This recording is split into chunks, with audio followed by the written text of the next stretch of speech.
আউযুবিল্লাহি মিনাশ শাইতানির রাজিম বিসমিল্লাহির রহমানির রহিম। আল্লাহ সুবহানাহু ওয়া তাআলা ক্বালা ফিল কোরআনিল কারীম ইয়া আইয়ুহাল্লাযীনা আমানুযকুলু ফিস-সিলমি কাফা রাব্বি ইশরাহ লি সাদরি ওয়া ইয়াসসির লি আমরি ওয়াহলুল উকদাতাম মিন লিসানি ইয়াফকাহু কাওলি আম্মা বাদ।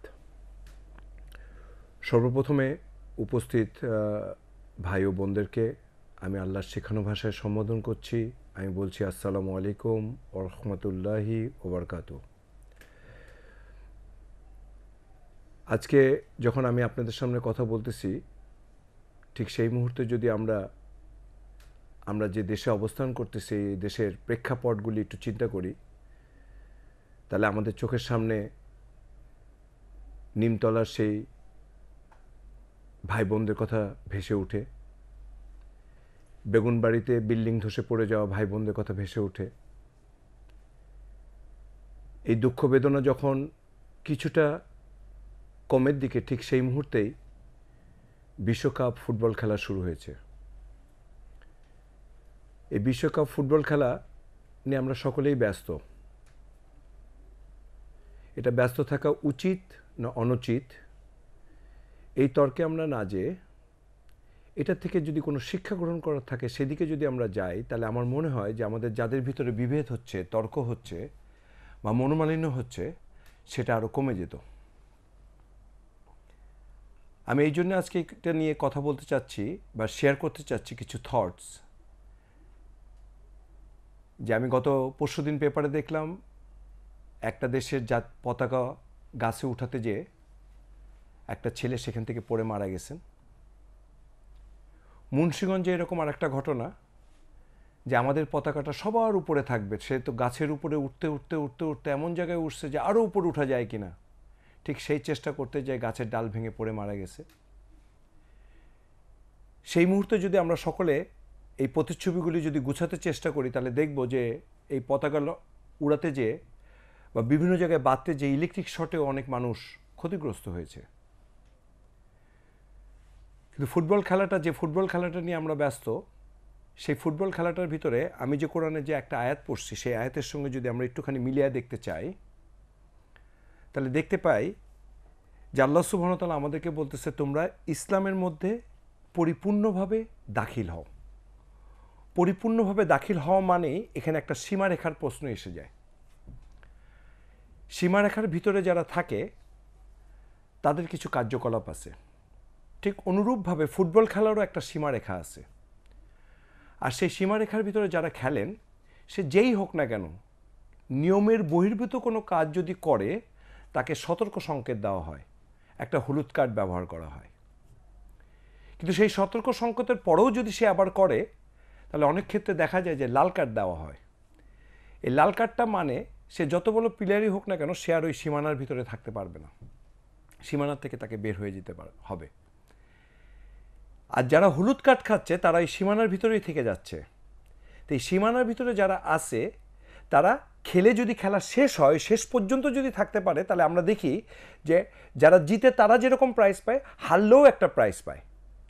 ঠিক অনুরূপভাবে যারা খেলায় অংশগ্রহণ করে সীমানার ভিতরে পরিপূর্ণতা সব কিছু নিয়মকানুন মেনে ওই সীমানার থেকে বের হয়ে যেতে পারে, তারাও কিন্তু কিছু না কিছু পুরস্কার পায়। তাহলে আমরা দেখতে পাই যে আল্লাহ সুবহানাহু ওয়া তাআলা আমাদেরকে 8 রকমের বেহেশত দিচ্ছেন। তাহলে যারা চ্যাম্পিয়ন হয় তারা কি পেল? সর্বোত্তম বেহেশতটা পেল।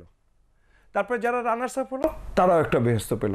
কিন্তু মূল শিক্ষা যেটা, সীমানার ভিতরে থেকে তাকে পরিপূর্ণ সিস্টেমকে, নিয়মকে ফলো করতে হবে। নিয়মের বাইরে আমরা কোনো কিছু করতে পারবো না। মানুষ হিসাবে আমাদের যে নিয়ম পালন করার কথা, সেই নিয়মের ভিতরে প্রত্যেকটা ধর্মের ভিতরে যদি আমরা যাই, তারা বলে যে একটা সিস্টেম আছে, আর সেই সিস্টেমটা সব জায়গায় সুন্দর এবং সঠিক। তাই আজ আমি সকলের কাছে করজোড়ে অনুরোধ করতেছি, আসুন এই ফুটবল খেলার থেকে আমরা শিক্ষা গ্রহণ করি। যেখানে আজকে আর্জেন্টিনা আর ব্রাজিলকে নিয়ে বা বিভিন্ন দল নিয়ে আমরা মতনৈক্য, ঝগড়াঝাটি, ফ্ল্যাগ উড়াতে যে কাজগুলি করতেছি, ইসলামে আমাদের এই শিক্ষাটা কতটুকু দেয় এবং এই শিক্ষাকে নিয়ে আমাদেরকে কতটুকু নিজেদের ভিতরে ঝগড়াঝাটি বা মারামারি বা অহংকার করার অধিকার দেয়। যদি না দিয়ে থাকে, তাহলে আমরা কি করব? খেলাটাকে উপভোগ করব। এই খেলাটার মুখ্য উদ্দেশ্য হলো একটা গোল।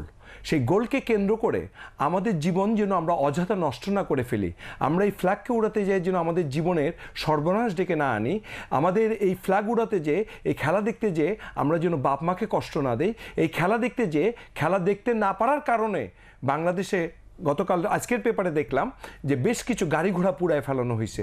খেলা দেখতে না পারলে যে আমাদের গাড়ি ঘোড়া পুড়ায় ফেলাইতে হবে, এই গাড়ি ঘোড়া পুড়ায় ফেলার কারণে আমরা কি খেলা দেখার কোনো স্বাদ এটার ভিতর থেকে পেয়েছি, নাকি আমরা বরঞ্চ আরও খেলা থেকে যে বঞ্চিত হয়েছি?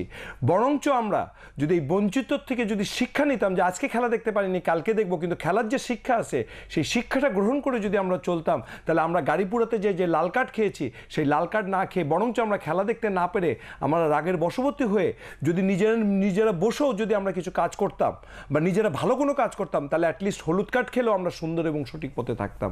তাই আমি সকলের কাছে অনুরোধ করতে চাই, খেলা দেখার সময় আমি দেখছি বড় বড় স্ক্রিনে খেলা দেখতেছে সকলে, খেলা দেখার সময় আজান হয়, সে আজানের আমরা মূল্য দেই না। কিন্তু ওখানে যারা বসে খেলা দেখি, প্রত্যেকটা মানুষ খেলা দেখার সময় ওখানে আমরা খেলা গোল হলে হই বলে চিল্লান দিতেছি আর খেলা দেখে উপভোগ করতেছি, কিন্তু কার দেওয়া চোখ দিয়ে আমরা এই খেলাটা দেখতেছি, কার দেওয়া গলা দিয়ে আমরা এই আনন্দটা করতেছি, কার দেওয়া হাত দিয়ে আমরা এই তালিটা দিচ্ছি, তার কথা কি আমাদের স্মরণে রাখা উচিত নয়?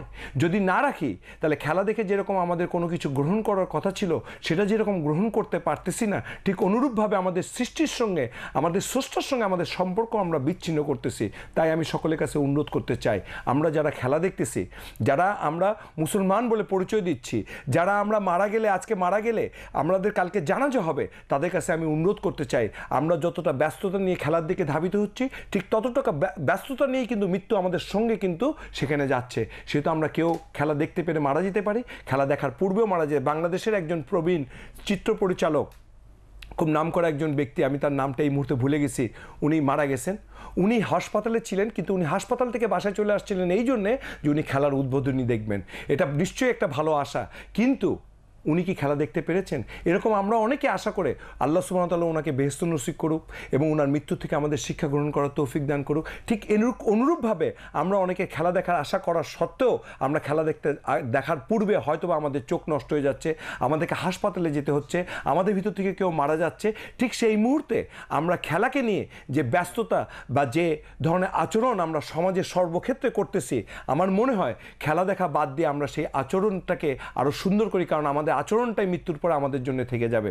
আমি বাংলাদেশে বিশ্বের যে এই ফুটবল খেলা হচ্ছে, সেই ফুটবল খেলা যখন হচ্ছে তখন আমি দেখছি ওয়ার্ল্ড কাপের খেলার জন্য 400 কোটি টাকার উপরে খরচ হয়েছে, কিন্তু যে দেশে খেলা হচ্ছে সেই দেশের সেই মহামানবগুলি তারা অনেক কথার সঙ্গে এই কথাটা কখনো বলছেন বলে আমি শুনিনি, হয়তোবা বলেছেন,